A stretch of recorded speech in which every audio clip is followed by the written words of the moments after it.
I hope you had a great discussion in your Connect group time.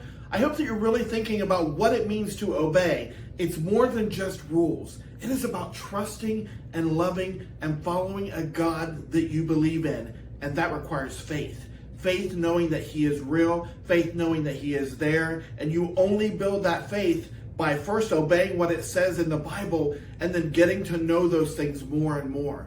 So I hope you had good discussion. Now we're going to talk in this large group setting. I want you to share during these times. I want you to listen to your leaders and listen to each other, and then think about how you can use those things you're hearing from other people's lives in your life, in your daily living, at school, at home, when you're out in public, wherever that is. So we're going to go around the room. We're going to start with the MC, and we're just going to talk about a way that you obey God. Talk about that. Here's something that I do that is different from the rest of the world. I obey this just because God asks me to.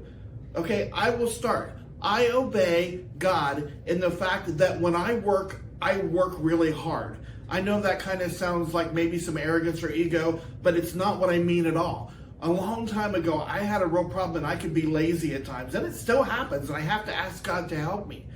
But in those moments when I was just getting to know Jesus, I read this scripture that said, work like you're working for God.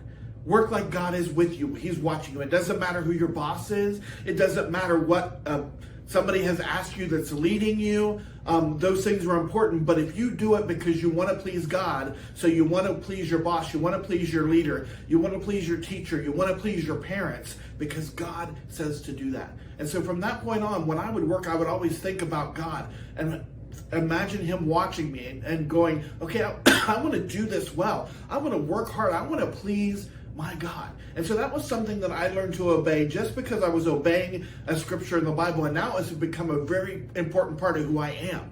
I always try to work hard, and I always want to work hard for people, but because I want to please God, and I always think about that scripture. So MC, share something that you obey because of God. It could be something small, it could be something huge, and how it's impacted you. And then let's just go around the room and talk about things that we are obeying because of God. If this makes you go, I can't think of anything, then pick something. Start obeying God's rules. That might just be simply saying, I'm going to start obeying my parents more because God says to obey your parents, and then work on it. Doesn't mean you're perfect. It means you're following God because you're trying to do that. So you're going to have days where you don't do it, and then you go at the end of the day, you say, God, I'm sorry. Help me. Help me do it better tomorrow. And then you keep working at it. That's following God. Guys, keep obeying Him. I love you. We'll see you in just a few minutes for our wrap up.